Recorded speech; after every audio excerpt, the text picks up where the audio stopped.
saling lihat-lihatan wajah karena selama ini pakai Google Meeting ya, jadi tidak kelihatan wajahnya.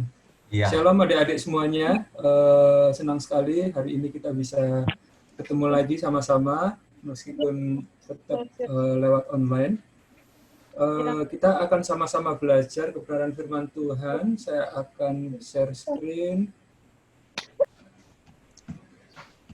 Baik, sudah kelihatan ya? Sudah Mas, silakan Mas. Ya, jadi topik yang kita sama-sama pelajari, yang kita akan sama-sama belajar bersama pada siang hari ini tentang kemahiran. Nah, sebelum jauh membahas tentang hal ini, saya ingin membahas tentang cover dari slide PowerPoint yang saya ambil untuk hari ini.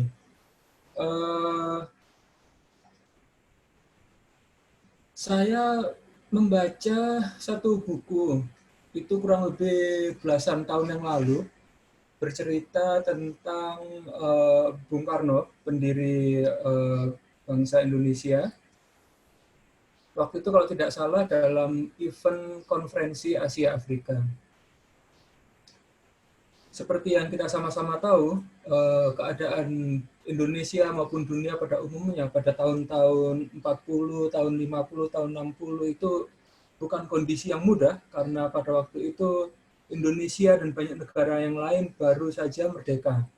Jadi kondisi ekonomi masih sangat terbatas, sumber daya terbatas, sumber daya manusia terbatas, serba sulit, tetapi mereka sudah merdeka. Infrastruktur sosial, infrastruktur pemerintahan, ekonomi belum sepenuhnya terbangun. Keadaan sulit itu mau tidak mau membuat setiap negara harus pintar-pintar untuk membangun hubungan dengan negara yang lain. Mengapa? Ketika terbangun hubungan dengan negara yang lain, hubungan ekonomi bisa berjalan, transaksi antar negara mulai berjalan, sehingga kesejahteraan bangsa akhirnya terdorong. Tetapi bukan perkara yang mudah untuk membangun hubungan ekonomi. Mengapa? Karena negara yang bisa diajak bermitra untuk bisnis, untuk investasi, waktu itu sangat terbatas, yaitu negara blok barat atau negara blok timur.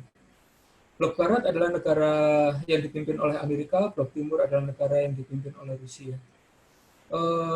Kalau waktu itu kita menjalin hubungan dengan negara barat yang dipimpin oleh Amerika, mereka masih rada-rada segan, rada-rada apa ya, bukan segan, rada-rada kurang enak hati gitu, karena kita baru saja mendeklarasikan kemerdekaan dari Belanda yang notabene adalah termasuk kelompok negara barat, sehingga mereka juga rada-rada curiga dengan kita dan rada-rada kurang enak hati dengan kita. Pilihan lainnya adalah menjalin hubungan dengan negara blok timur, negara yang dipimpin oleh Rusia komunis. Ini menjadi pilihan yang serba sulit karena kalau kita terlalu erat hubungannya dengan negara Rusia, maka ideologi Rusia juga akan tertransfer juga ke negara kita akhirnya.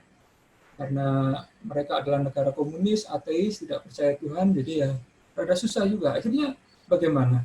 Pilihan cuma ada dua, negara barat atau negara timur, negara kapitalis atau negara komunis.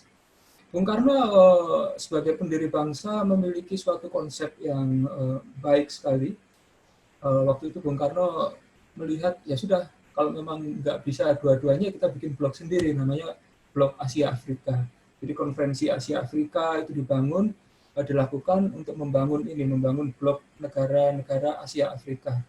Nah, apa yang mau saya sampaikan ini dalam konteks itu. Jadi Bung Karno memiliki pemikiran yang baik, pemikiran yang besar, supaya negara Asia Afrika ini bisa saling terhubung, bisnisnya, ekonominya, kemanusiaan, kesehatan, pendidikan, sehingga mereka bisa saling menguatkan satu dengan yang lain.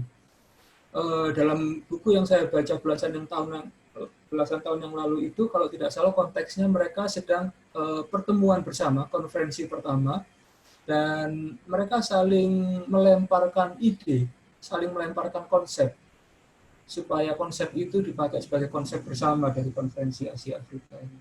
Negara-negara Asia Afrika itu negara-negara yang baru merdeka dan egonya tinggi gitu, karena mereka baru saja merdeka. Mereka semuanya kepinginnya ya ide dari pemimpin kami lah yang dipakai untuk Asia Afrika. Nah, jadi pemimpin demi pemimpin masing-masing dikasih kesempatan untuk mengungkapkan pemikirannya tentang bagaimana Asia Afrika ini harus running, Asia Afrika ini visi misinya harus bagaimana. Kepinginnya ya pasti Bung Karno konsep dari Indonesia yang bisa dipakai. Tetapi itu tadi delegasi-delegasi semuanya itu egonya tinggi-tinggi. Mereka kepinginnya masing-masing pemimpin mereka yang dipakai. Nah, pada waktu Bung Karno bilang begini ke anaknya, tiba-tiba saya punya suatu, kalau bahasa orang Kristen, mendapatkan hikmat dari Tuhan. Hikmatnya bagaimana?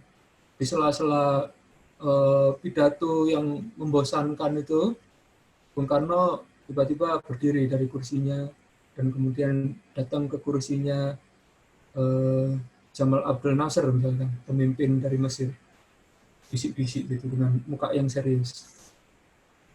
Saudaraku Nasser, ini pertemuan molor sekali sampai siang.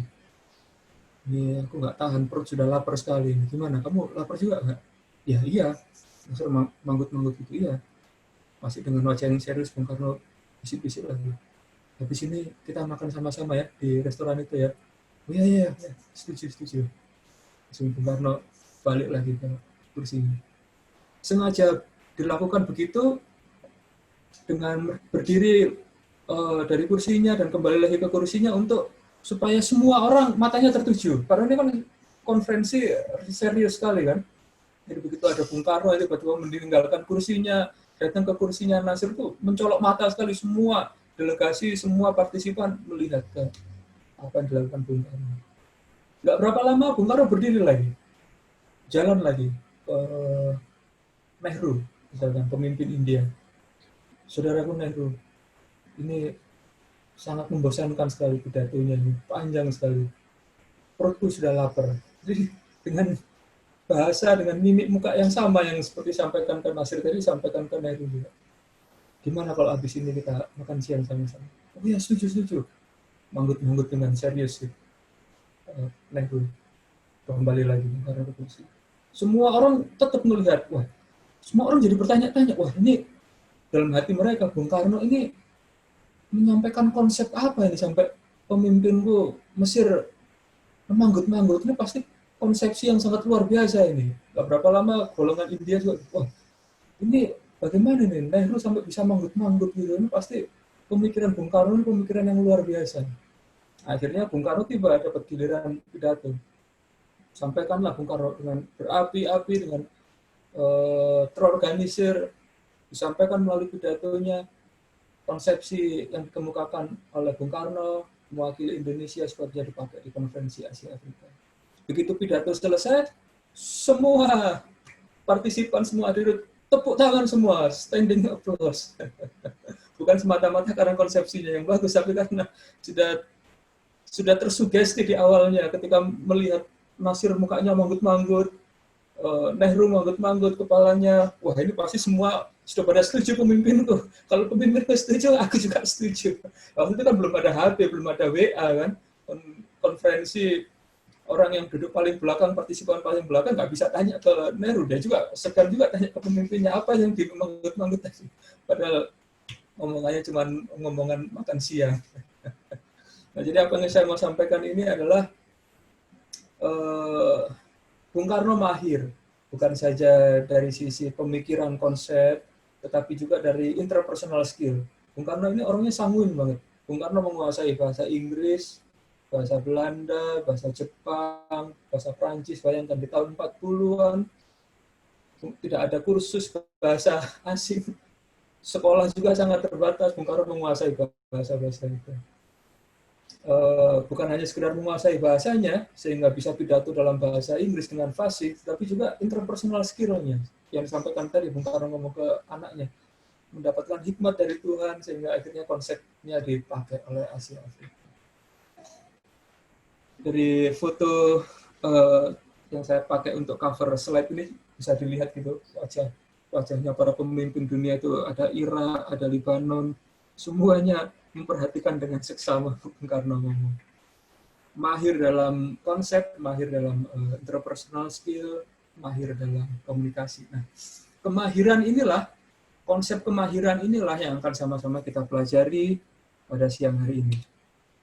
Mari kita sama-sama baca di Amsal 22 ayat 29. Pernahkah engkau melihat orang yang cakap dalam pekerjaannya? Di hadapan raja-raja ia akan berdiri, bukan di hadapan orang-orang yang hina. Saya ingin kita gali satu persatu beberapa kata dari Amsal 22 ayat 29 ini. Yang perlu kita garis bawahi adalah istilah cakap, kemudian pekerjaannya, kemudian hina. Orang-orang yang cakap dalam pekerjaannya, di hadapan raja-raja ia akan berdiri, bukan di hadapan orang-orang yang hina. Yang perlu kita lihat adalah bagaimana ayat ini ditulis dalam bahasa aslinya, yaitu bahasa Ibrani, bahasa Yahudi. Ketika saya melihat ke dalam konkordansi, kata yang pertama yang akan kita lihat yaitu kata cakap, ditulis dalam bahasa aslinya, bahasa Ibrani, yaitu mahir. Mahir ini sama seperti yang kita tahu, bahasa Ibrani dengan bahasa Arab mirip-mirip karena mereka serumpun. Jadi yang dimaksud dengan mahir dalam bahasa Ibrani sama dengan mahir dalam bahasa Arab yang kemudian kita ambil di dalam menjadi bahasa Indonesia, yaitu kalau kita bahasa Indonesia kan dengan arti yang lebih jelas, yang lebih kita mengerti, ya artinya mahir. Jadi orang yang cakap itu artinya orang yang mahir. Jadi sebetulnya terjemahannya kalau menurut saya nggak usah terjemahkan ke cakap ya. Kalau cakap kan kita rada-rada bingung, cakap itu apa sih? Cakep, ganteng, bukan. Mahir. Mahir itu apa sih? Skillful, terampil. Mahir itu orang yang apa ya istilahnya, kalau kerja gitu sudah nggak perlu dipikir lagi lah. Dia sudah tahu apa yang harus dikerjakan.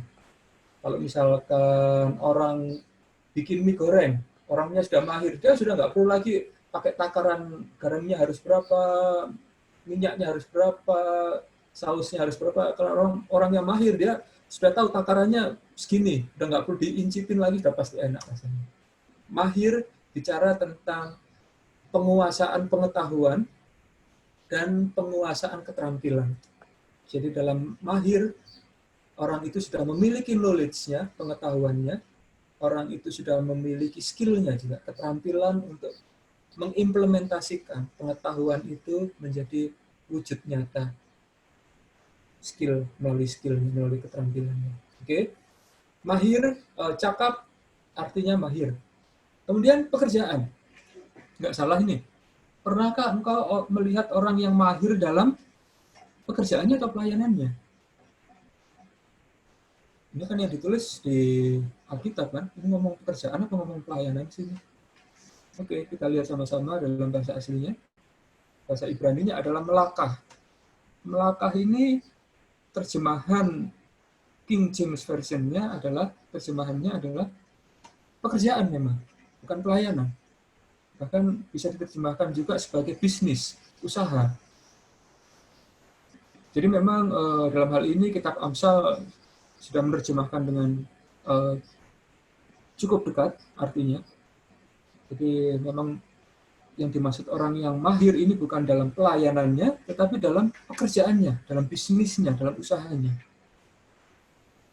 Di hadapan raja-raja ia akan berdiri. Raja-raja itu bahasa aslinya melek, memang artinya raja. Tetapi yang akan kita garis bawahi adalah bukan di hadapan orang-orang yang hina. Orang yang hina itu yang seperti apa sih? Oke, coba kita lihat dalam bahasa aslinya. Khasyok. Ini artinya adalah, kalau diterjemahkan, orang yang gelap, orang yang jahat, orang yang sadis. Jadi orang yang hina itu sebetulnya terjemahan lebih dekatnya adalah orang yang sadis, orang yang jahat, orang yang gelap, orang dari dunia gelap gitu. Oke, sedemikian sehingga kalau kita breakdown lagi dengan terjemahan yang lebih baru, terinspirasi dari bahasa aslinya, kita bisa melihat Amsal 22 ayat 29, berkata demikian, pernahkah engkau melihat orang yang mahir dalam pekerjaan atau usahanya? Di hadapan raja-raja ia akan berdiri, bukan di hadapan orang-orang yang jahat, bukan di hadapan orang-orang yang sadis. Nah, menarik. Mengapa? Karena kalau misalkan di dalam pekerjaan kontraktor misalkan, kontraktor listrik misalkan. Ketika kita memulai usaha sebagai kontraktor listrik atau kontraktor bangunan, ya yang sebenarnya bangunan aja, bangunan membangun rumah. Kita ingin memulai usaha dalam sebagai pembangun rumah. Kalau kita tidak mahir di dalam bisnis ini, kita tidak tahu bahwasanya untuk mendirikan tembok diperlukan campuran pasir dan semen 2:1 misalkan. Kita tidak tahu, maka kita akan berhadapan dengan orang yang jahat. Oh, jahatnya gimana? Tukangnya akan ngomong, gini aja bos, nggak usah pakai 2:1 bos. Jadi gimana? Jadi ya 3:1 bos, semennya aja dibanyain. Semennya 3, pasirnya 1. Oh ya sudah, belilah semen. Beli semen, kemudian orang yang tukang yang akal-akalan ini sebetulnya makanya tetap 2:1. 2 kilo semen dicampur dengan 1 kilo pasir. Tetapi dia ngomong ke kita 3:1 kan, yang 1 kilonya dibawa pulang. Kalau kita tidak mahir, kalau kita tidak mengetahui skill, mengetahui knowledge-nya, maka kita bisa diakali oleh tukang kita, diakali oleh orang yang jahat. Contoh sederhananya dari Amsal 22 ayat 29 ini bicara seperti itu. Kita perlu menjadi mahir, menguasai pengetahuan dari pekerjaan dan usaha kita, keterampilannya juga perlu kita ketahui, sejarahnya kenapa campuran semen harus 2:1. Kita harus mengetahui itu. Oh ya, kalau misalkan daerah yang didirikan, rumah yang didirikan di bekas sawah misalkan, sawah itu biasanya penuh genangan air, maka sebaiknya bukan 2:1, tapi ada campuran kapurnya, supaya kapurnya itu menghambat air yang bekas genangan air sawah itu naik, sehingga membuat plesteran semen menjadi keropos. Nah, ketika kita mengetahui sejarah, mengetahui pengetahuan dan skillnya, maka kita tidak berhadapan dengan orang yang jahat, yang mengakali kita, tukang yang mencurangi kita, ataupun tidak bertemu dengan situasi yang sulit. Ketika nantinya, tadi misalkan kapur nggak kita kasih, akhirnya dalam 2 bulan air sudah merembes ke plasteran dinding, akhirnya mengelupas, akhirnya customer komplain. Nah, customer komplainnya kan membuat sakit kepala juga kan, membuat hati kita nggak damai sejahtera karena ya, tuntutan-tuntutan dari customer. Kita perlu menjadi mahir dalam pekerjaan kita supaya di hadapan raja-raja kita berdiri. Raja-raja itu siapa sih? Raja-raja itu ya, kalau misalkan dari ilustrasinya kita menjadi kontraktor bangunan, customer berikutnya yang tahu bahwa customer yang pertama yang kita bangunkan rumahnya ini puas, dan kemudian dia ngomong ke tetangganya, ngomong ke saudaranya, ngomong ke teman-temannya, kemudian oh ya rumah kalau bagus ya, kualitas bangunannya bagus, maka teman-temannya, saudara-saudaranya yang punya uang ini, raja-raja ini, orang yang punya uang ini akan memanggil kita, Bapak kemarin bangun rumah bagus ya, gimana kalau Bapak sekarang bangun rumah saya? Di hadapan raja-raja kita berdiri. Raja-raja ini orang yang punya uang, orang yang punya proyek, orang yang punya peluang usaha. Tetapi kalau misalkan kita tidak mahir, tidak menguasai sejarah, pengetahuan maupun skill, maka kita ketemu dengan orang yang jahat, yang tadi yang tukangnya mencurangi kita, tukangnya curang, kerugiannya banyak, customer-nya komplain. Jadi bukannya berdiri di hadapan orang yang akan pesan bangunan lagi ke kita, customer berikutnya, raja-raja, tetapi kita selalu berdiri di hadapan orang-orang yang bikin kita sakit kepala.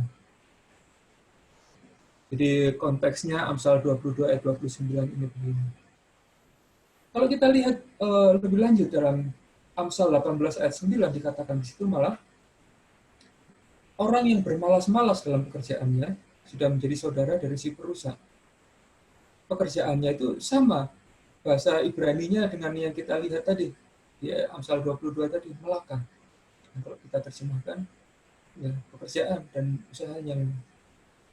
Orang yang bermalas-malasan dalam pekerjaan atau usahanya sudah menjadi saudara dari si perusak. Jadi kalau kita tidak mau belajar tentang pekerjaan kita, tentang usaha kita, itu kita sudah sama dengan ya bermalas-malasan. Karena kita kerja hanya kalau disuruh kerja saja. Kalau kerjaan sudah selesai, ya sudah kita main game, kita keliling-keliling, nggak jelas kemana. Itu sama seperti kita tidak mendalami pekerjaan kita. Kita tidak mendalami pengetahuan pekerjaan kita. Kita istilahnya sudah menjadi orang yang bermalas-malasan. Kerja hanya kalau disuruh saja, kalau dapat orderan saja. Kalau nggak dapat orderan ya sudah, kita nggak jelas ngapain. Artinya kita tidak membangun pengetahuan kita, tidak membangun pengalaman kita dari proyek-proyek yang sudah dilakukan yang dulu. Apa sih kegagalannya? Apa sih keberhasilannya? Apa yang menyebabkan kegagalan? Apa yang membuat customer senang? Apa yang membuat customer puas dengan pekerjaan proyek yang terdahulu? Kita ulangi lagi. Apa yang membuat gagal, kita hindari. Kita buatkan SOP, Standard Operating Procedure, berdasarkan kegagalan proyek yang lalu, supaya di proyek berikutnya tidak lagi terjadi. Nah, usaha-usaha untuk membuat SOP, Standard Operating Procedure, usaha-usaha untuk menggali akar penyebab kegagalan proyek sebelumnya, usaha-usaha untuk mengupdate pengetahuan kita, itu adalah usahanya orang yang rajin, bukan orang yang malas. Karena usaha-usaha itu dilakukan ketika kita sedang tidak fokus mengerjakan proyek di tangan. Jadi ketika proyek itu sudah selesai, kita punya waktu jeda sebentar, waktu itulah kita pakai untuk membangun pengetahuan kita. Orang yang rajin itu orang yang begitu, yang ketika nggak ada proyek, bukannya males-malesan, kerja nggak jelas, tapi dia kembali lagi ke pekerjaannya dan dia pelajari lagi, dia gali. Ketika kita sudah menjadi rajin, maka kebalikannya di Amsal 18 ayat 9 ini kita bisa lihat orang yang rajin dalam pekerjaan atau usahanya sudah menjadi saudara dari si pembangun, orang yang membangun diri, orang yang menumbuhkan pengetahuan, pengalamannya. Jadi ketika proyek berikutnya dia dapat, performance-nya, unjuk kerjanya, hasil karyanya menjadi lebih baik. Jadi ada hubungannya antara Amsal 18 ayat 9 dengan Amsal 22 ayat 29. Karena kata pekerjaan atau usahanya ini berasal dari kata yang sama dalam bahasa Ibrani. Ada hubungannya antara kerajinan dengan kemahiran. Ada hubungannya antara terus mencari, terus belajar, terus mencari pengetahuan yang baru dengan kemahiran. Kalau orang yang malas ya memang sudah. Jangankan dia menjadi mahir, dia malah merusak dirinya sendiri. Kenapa kok bisa rusak? Karena pengetahuan yang tidak dikembangkan, tidak terus-menerus dipelajari, itu akan lupa. Saya ini misalkan belajar tentang ekonomi industri waktu saya kuliah dulu. Tetapi kemudian pengetahuan ekonomi industri itu tidak banyak saya pakai di dalam pekerjaan saya. Mulai dari dulu sampai sekarang. Akhirnya ya saya rada-rada lupa. Jadi waktu saya kadang-kadang ingat ekonomi industri kemarin itu kuliahnya tentang apa ya? Esensinya tentang apa ya? Lupa saya. Kenapa? Ya karena saya tidak kembali lagi ke pengetahuan itu. Orang yang malas, yang tidak menekuni, yang tidak mempelajari hal yang sama secara berulang-ulang, dia merusakkan pengetahuannya sendiri. Jadi kalau misalkan kita memang saat ini, saya lebih banyak dalam pekerjaan saya menjadi seorang marketing, ya saya memang memfokuskan untuk saya terus-menerus belajar tentang marketing, tentang product knowledge, tentang bagaimana mengetahui struktur pembelian customer, mulai dari proses pembelian itu ada tahapannya seperti apa sih, itu yang saya terus-menerus saya pelajari. Ketika saya terus-menerus mempelajarinya, pengetahuan saya semakin bertambah. Ketika saya gabungkan dengan praktek-praktek pengalaman kerja saya sebelumnya dan saya gabungkan dengan pengetahuan yang baru, hal itu membangun saya. Pengetahuan, skill, keterampilan saya, kemahiran saya menjadi semakin bertambah. Jadi orang yang malas, kenapa disebut merusak? Karena ya dia akhirnya lupa dengan apa yang pengetahuan yang dia sudah punya, dan apalagi pengetahuan yang belum dia punya. Orang yang malas kan jarang mau tahu tentang pengetahuan yang paling update, paling baru tentang pekerjaannya. Jadi ya buru-buru dia tahu, pengetahuan yang sudah ada aja mungkin bisa lupa. Dan orang yang seperti itu berbahaya sekali, karena kadang-kadang ketika ada orang yang datang dengan konsep yang baru, dia buru-buru tolak. Karena dia merasa pengetahuan dia yang lama sudah cukup, padahal pengetahuan yang lama dia pun sudah berkurang karena jarang dia pelajari lagi. Dengan demikian, saya harapkan ilustrasi ini cukup memberikan penjelasan tentang Amsal 18 ayat 9, mengapa orang yang bermalas-malasan dalam pekerjaannya disebut sebagai saudara dari perusak. Kita lihat sekarang di 1 Korintus 3 ayat 13.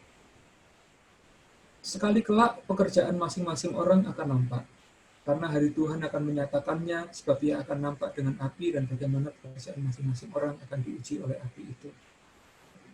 Pekerjaan ini, jadi perjanjian baru, kata pekerjaan ini ditulis dalam perjanjian baru ditulis dalam bahasa Greka, bahasa Yunani, ditulis dalam kata-kata bahasa Yunaninya ergon. Sekali kelak ergon masing-masing orang akan nampak. Ergon ini bahasa Ibrani untuk kerjaan. Ya, karena itu ada namanya ergonomi, ilmu tentang pekerjaan, tentang bagaimana orang sehari-hari melakukan pekerjaan ergon. Nah, sekali kelak pekerjaan, jadi terjemahan dari 1 Korintus 3 ayat 13 ini sudah cukup baik. Sekali kelak pekerjaan masing-masing orang akan nampak. Jadi pekerjaan ini sekali lagi bukan bicara tentang pelayanan, bicara tentang pekerjaan. Ketika saya banyak membahas tentang pekerjaan, bagaimana kita harus menjadi mahir, bagaimana kita harus rajin dalam pekerjaan kita, bukan berarti kemudian kita melalaikan pelayanan kita. Kalau untuk pekerjaan kita saja, perjanjian lama dan perjanjian baru sedemikian concernnya memberikan nasihat untuk kita menjadi mahir, untuk kita menjadi rajin, apalagi dalam pelayanan kepada Tuhan. Jadi ketika saya banyak membahas tentang pekerjaan, saya harap kita semuanya mengingat tentang apa yang saya sampaikan dulu, bahwa tidak ada pembedaan, tidak ada dualisme antara pekerjaan dan pelayanan, tidak ada pemisahan antara sekuler dan rohani, tidak ada pemisahan antara duniawi dan rohani. Jadi segala sesuatunya itu sama di hadapan Tuhan. Jadi ketika kita mahir dalam pekerjaan kita, ya Tuhan memberikan imbalan yang sama. Meskipun orang itu orang percaya, orang tidak percaya, kita sering lihat juga orang tidak percaya yang mahir dalam pekerjaannya terus-menerus dapat proyek juga. Mengapa? Karena Alkitab bicara satu hukum yang universal, yang bisa dialami, bisa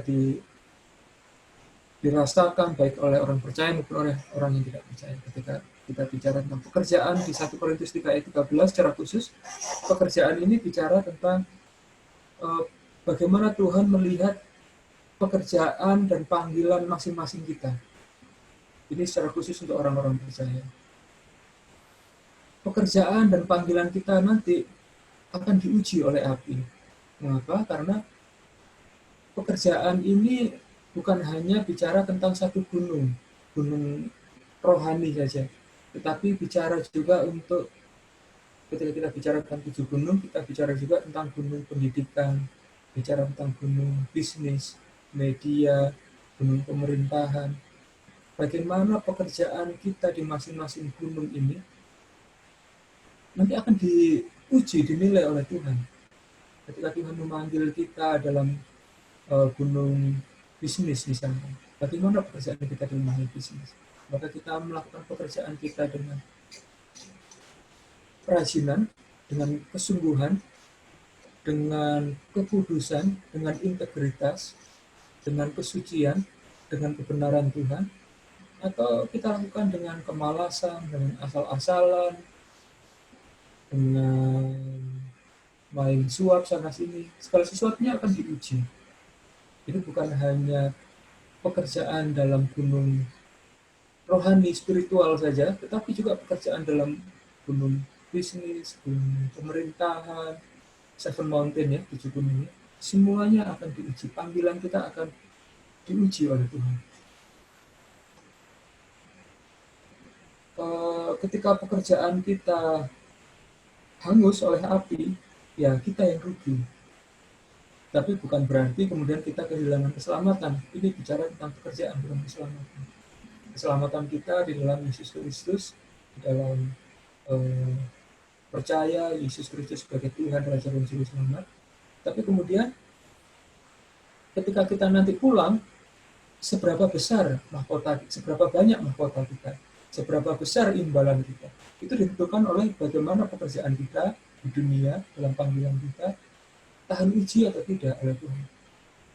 Kalau pekerjaan kita habis oleh api, rugi kita, karena kita di bumi sudah bekerja payah, bekerja susah payah dalam pekerjaan kita, meluangkan waktu, tenaga, tapi kalau pekerjaan itu habis oleh api, ya kita nggak dapat imbalan.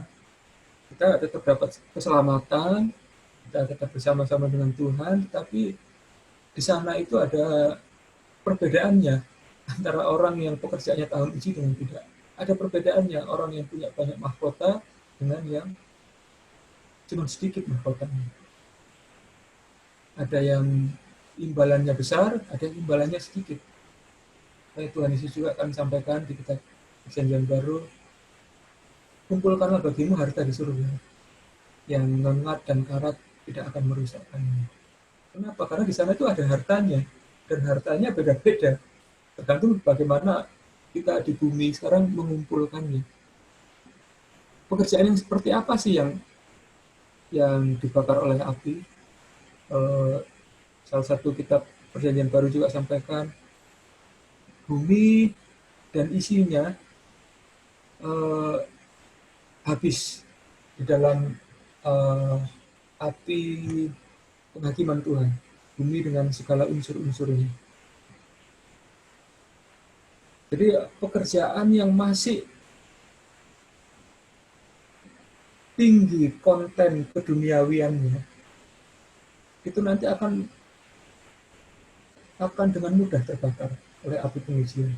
Karena bumi dengan segala unsurnya ini sedang diuji, akan dibakar oleh apinya Tuhan. Jadi kalau pekerjaan kita lebih banyak konten duniawinya, ya mudah terbakar. Itu sama seperti pekerjaan, seperti bangunan yang dari alam, dari jerami, mudah terbakar. Tapi kalau kita membangun pekerjaan kita mengerjakan pekerjaan kita dengan integritas, dengan kesungguhan, memegang sumpah walaupun rugi.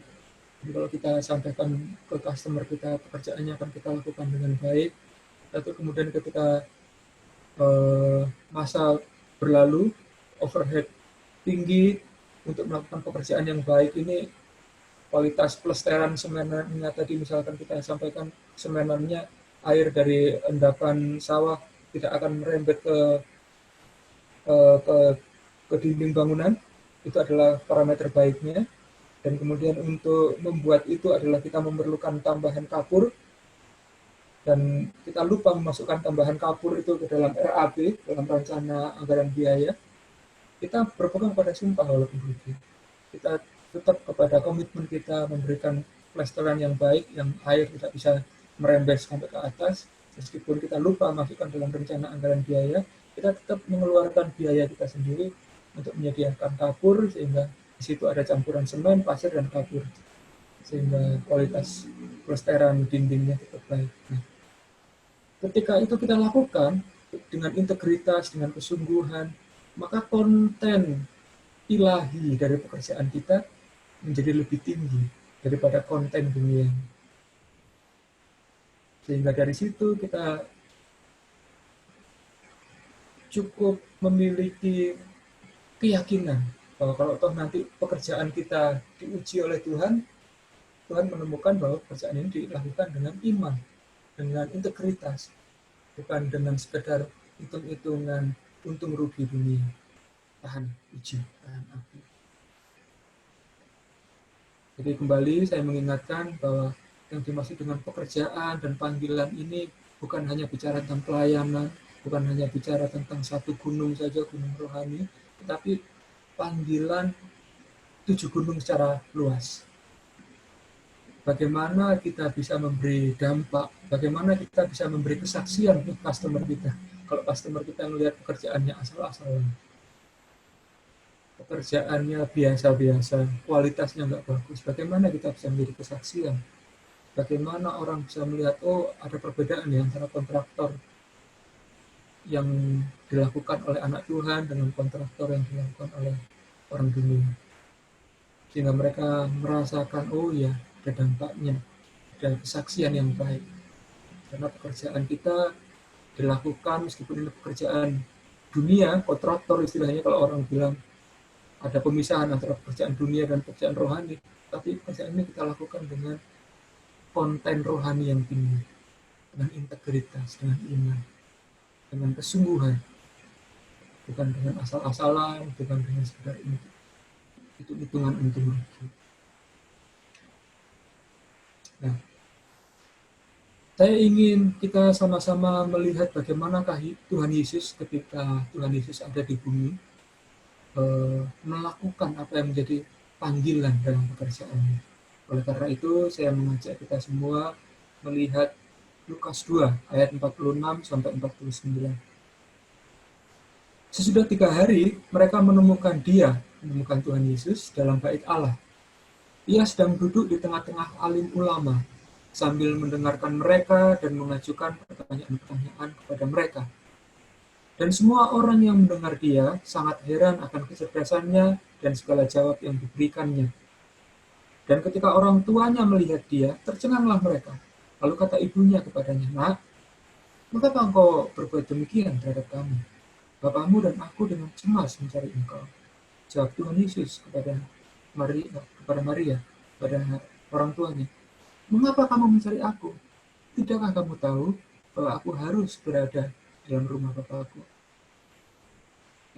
Ayat-ayat ini bercerita tentang bagaimana Tuhan Yesus menyikapi pekerjaannya dan apa imbalannya secara jasmani maupun secara rohani.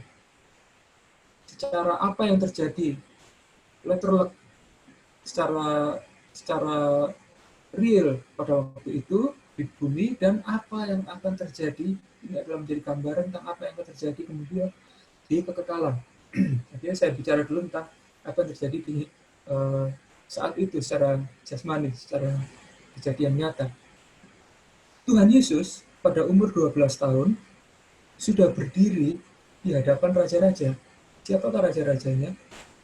Para alim ulama, para ahli Taurat. Mengapa mereka saya sebut sebagai raja? Karena merekalah alim ulama inilah yang memiliki otoritas di dalam kitab Taurat. Bagaimana orang bisa menilai penafsiran kitab Taurat ini benar atau salah?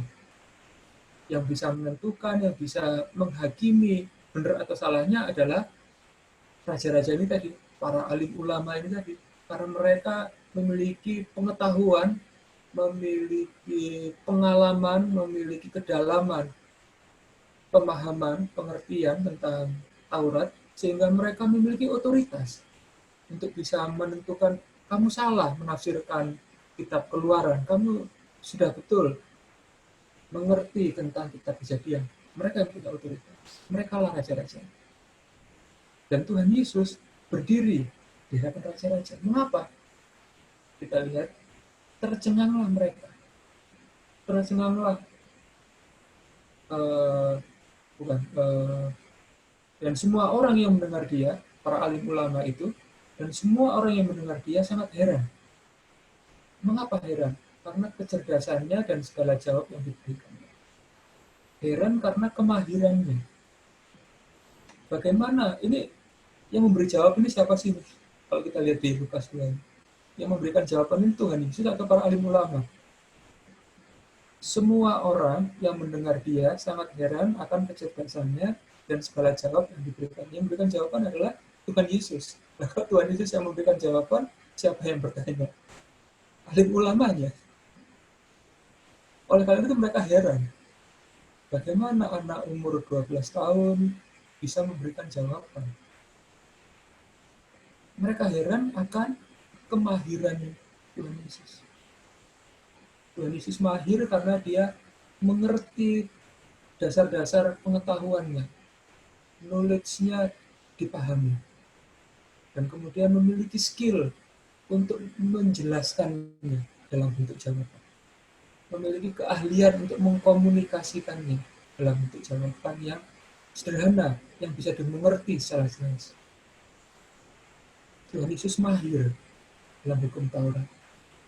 Sedemikian sehingga Tuhan Yesus berdiri di hadapan raja-raja. Dan raja-raja itu heran padanya. Dan ketika orang tuanya bertanya-tanya, Tuhan Yesus menjawabnya bagaimana? Mengapa kamu mencari aku? Tidakkah kamu tahu bahwa aku harus berada di rumah Bapakku? Ini bicara tentang nubuatan. Untuk apa yang terjadi kemudian? Apa nubuatannya? Nubuatannya adalah Tuhan Yesus. Kita lihat di ayat pertama ini, Lukas 2 ayat 45. Sesudah 3 hari, mereka menemukan dia dengan keadaan. Sesudah 3 hari, Tuhan Yesus bangkit dan pergi kepada Bapa.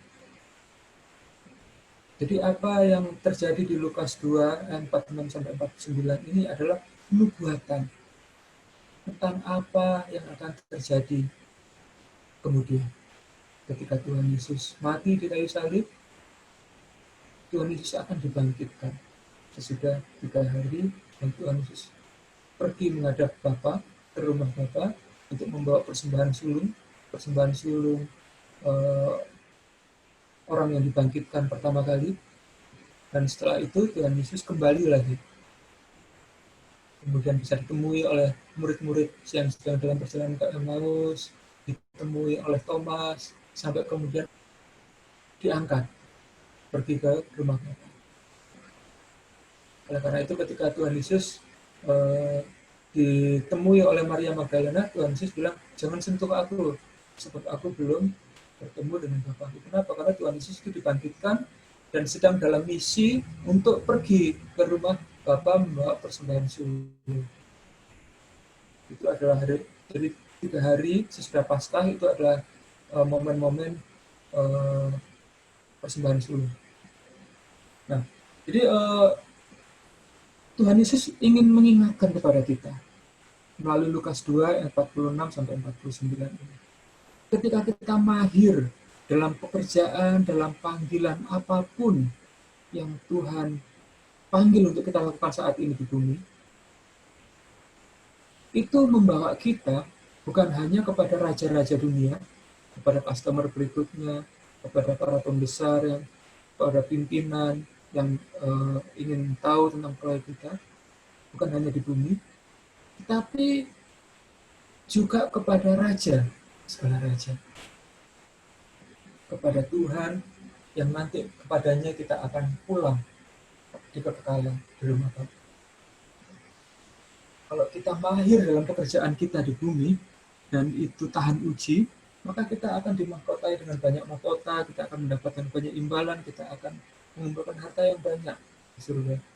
Dan kita akan ketemu dengan raja, segala raja, dan berkata, sungguh baik pekerjaanmu, hambaku yang setia, ikutlah dalam sukacita Tuhan. Kita rindu jawaban itu yang bisa kita terima nantinya.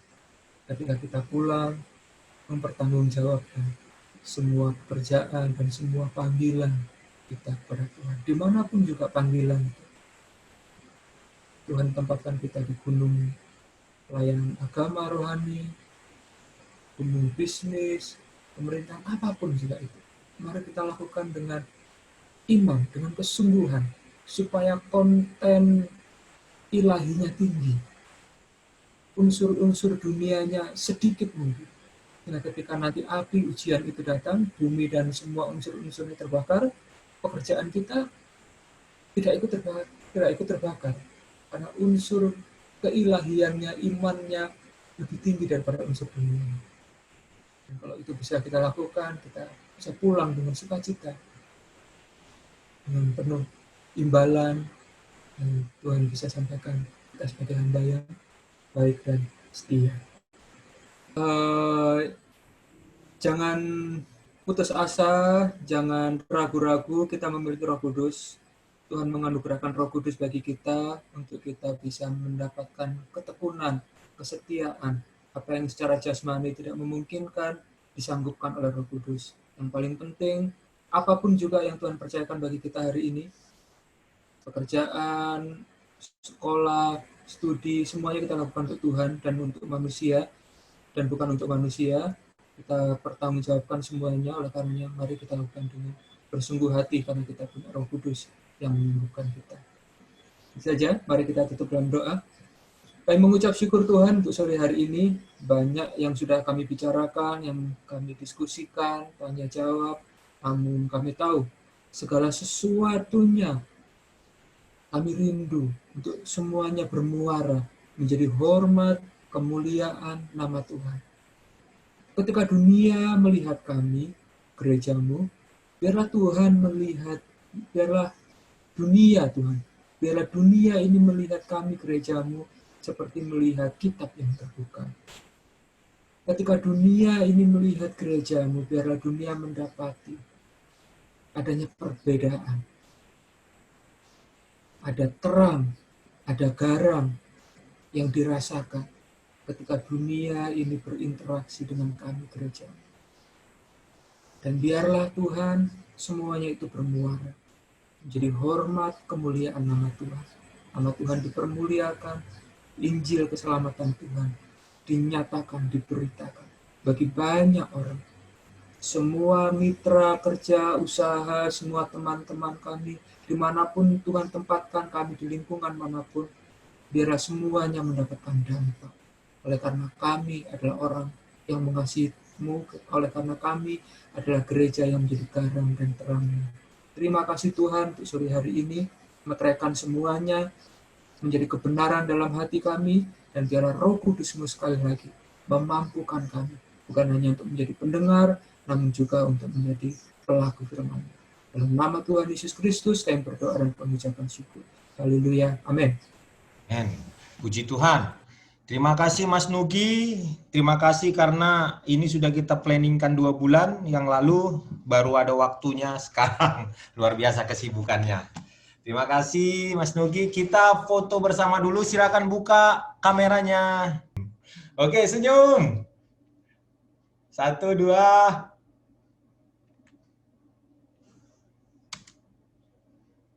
Saya lihat. Bagus. Ya, sekali lagi. Oke, 1, 2, 3.